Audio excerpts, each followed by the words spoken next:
diretta, Antonio Zanchin del Grande Nord, buonasera. Zanchin, bentornato. Perché avete sbagliato voi? Sicuro, sì. Sicuramente avete sbagliato, perché nella Costituzione c'è questo articolo 132 che è fatto... Ci spieghi? No, è che hanno provato, anche la Corte Costituzionale ha provato a cassarlo e il Parlamento ha detto di no.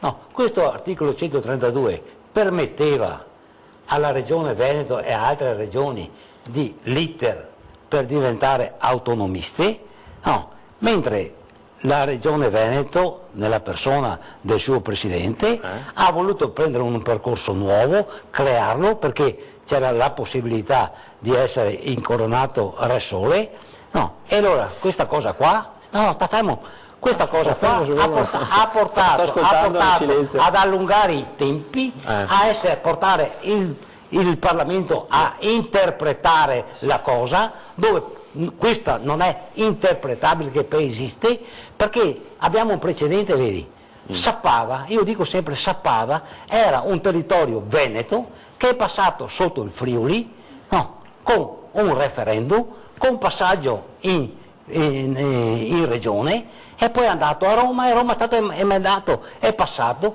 lui adesso Sappada ha il regime autonomo. Aspetto che finisca dopo. No, scusa, tanto fin adesso mi non ho mai parlato. No, giusto, aspettavo questo momento qua. E allora, perché si deve andare a creare qualcosa di nuovo, quando c'è già la Carta Costituzionale che dice le cose da fare per fare? E allora, se Zaia... Se dice sta roba nuova, scusa, no, se Zaia... Dopo posso, perché perché questo è l'articolo 132, io non interpreto e non dico niente di più di quello che c'è scritto qua. Se Zaia avesse adoperato questo articolo qua, con un passaggio nei consigli comunali, che potevano contare, nei consigli comunali, scusa, e poi con referendum popolare nei vari comuni, quindi ogni comune faceva il suo referendum?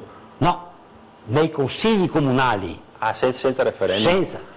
E bastava nella popolazione di 2/3 delle popolazioni di Veneto, Friuli e Trentino Alto Adige, no, che avessero dato il consenso a questa cosa qua. Poi c'era il passaggio sempre referendario, no, e a quel punto là lo Stato italiano, no, doveva solamente... Direttore, quando aveva il professor Bertolissi qua, ha sbagliato il costituzionalista, perché non sapeva di Bertolissi, sì, ma posso venire qua, sì, posso portare qua anche Cacciavillani, ma portiamo tutti quanti. Sì, ma è sempre un costituzionalista. Zanchin, posso farle un'obiezione così proprio da cittadino? Ammesso che lei abbia ragione, perché non avete, diciamo, dato la stura a questa iniziativa prima che Zaia... No, c'è stata la possibilità. Sono sempre tutti bravi a dire abbiamo fatto un convegno in quel distratto con questa cosa qua. È stata subito messa a parte, è troppo facile.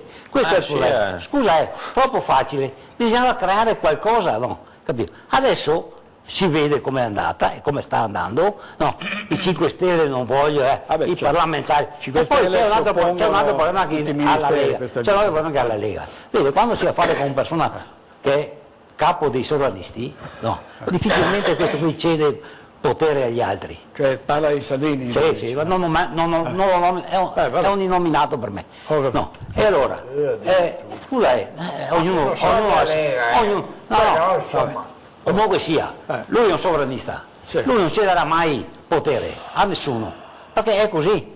No, e perciò vedremo alle elezioni europee adesso, e vedremo poi per le regionali quello che succederà all'interno di questo movimento che ha cambiato nome e quant'altro. Vedremo.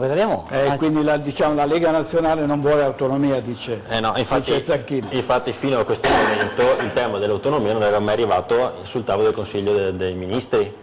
Cioè non era mai arrivato al governo, non si era... No, calma, perché io ho ascoltato... No, non c'entra il Consiglio dei Ministri. Ho ascoltato 5 minuti... Sì, ma non c'entra il Consiglio dei Ministri, è il Parlamento che deve decidere. Ho ascoltato 5 minuti di costruzione costituzionale. Sta facendo una cosa, è il Parlamento che deve decidere, non il Consiglio dei Ministri. Ma cosa sta dicendo? Antonio Zanchin, allora a parte l'autonomia, cioè il Grande Nord su cosa si sta impegnando? Sarete nelle prossime regionali, cioè ci saranno candidati del Grande Nord? Probabilmente. E allora ci stiamo impegnando, oltre che a spiegare bene le cose, anche a riformare questo Stato, perché così com'è ormai non può più reggere. Diciamo così, pur non togliendo i comuni anagrafici, bisogna portare la politica più vicina al popolo, nel senso, anziché come nel nostro territorio del Campo San Pierese, non è più possibile avere 13 sindaci, 200 consiglieri per esempio c'è una e federazione tutte queste cose qua. Ma non si può fare l'unione dei comuni in quel senso che l'hanno fatto, che era solo in funzione alle multe e a quant'altro. Quindi per far cassa, insomma. Allora si deve arrivare questo è quello che è il nostro progetto, a rifondare, a riportare le comunità di una volta sui 100-150 mila abitanti, dove che la possibilità di attingere anche a fondi europei è molto più alta, perché abbiamo possiamo dare servizi migliori. Queste sono le cose che noi portiamo avanti con un impegno, diciamo, vero. Volevo tornare un attimo sulla bambina, più o meno condivido tutto quanto. La cosa che a me è piaciuta di più di questa manifestazione è che i giovani sono scesi in piazza. Era molti anni è vero, che i giovani non si diceva ma non c'è partecipazione, ma anche per colpa non nostra, attivi, non dei più cosiddetti, anzi dei meno giovani, ecco, che noi continuiamo a casa a dire la politica è sporca, no. E loro, a forza di sentirlo dire, hanno detto che non vogliono più metterci le mani nella politica. Ci sono anche elementi che giustificano questi giudizi. I pescicani ci sguazzano. E allora dobbiamo dire ai giovani, questa cosa che adesso hanno preso con l'ambiente, che è una cosa eccezionale da portare avanti, perché sarà il loro futuro, perché anche nella ricerca per pulire il mondo ci sarà un lavoro enorme, perché il lavoro del futuro sarà pulire quello che i loro genitori hanno sporcato. Questo è il futuro, se vogliamo restare ancora qua. Perciò avvicinatevi alla politica, controllate questi politici che sono là. Quando vi dico una cosa, andate a controllare se quella cosa lì regge al peso e quello che dicono è la realtà. Controllate, perché così fa la paura. Ricordo sempre una cosa, è la verità che cambia le cose. Se lasciamo alla gente dire le bugie, no, questi qua ci portano a casa e a scuola, no, ed è come la mafia, no, la mafia entra in silenzio e ti porta via tutto. Io ho visto anche amici che sono cascati nel tranello e ho conosciuto tante persone che anziché cascarci si sono uccise. È vero, questo è il problema. Perché i onesti non hanno denunciato preferito più che non denunciano. Nella difficoltà, perché le difficoltà non le hanno create loro, è questa politica, questo mondo che ha creato la difficoltà nel lavoro, capito? Questo è il problema. Vuoi dire, Zanchin? No, volevo fare un augurio a tutti i veneti, adesso che siamo a Pasqua, per periodo di risurrezione. Non ancora, insomma, non ancora. Ma insomma siamo già in Quaresima. E un augurio che l'autonomia arrivi sul serio, perché abbiamo votato tutti per questa cosa qua, e se non arriva sapete a chi rivolgervi. Grazie.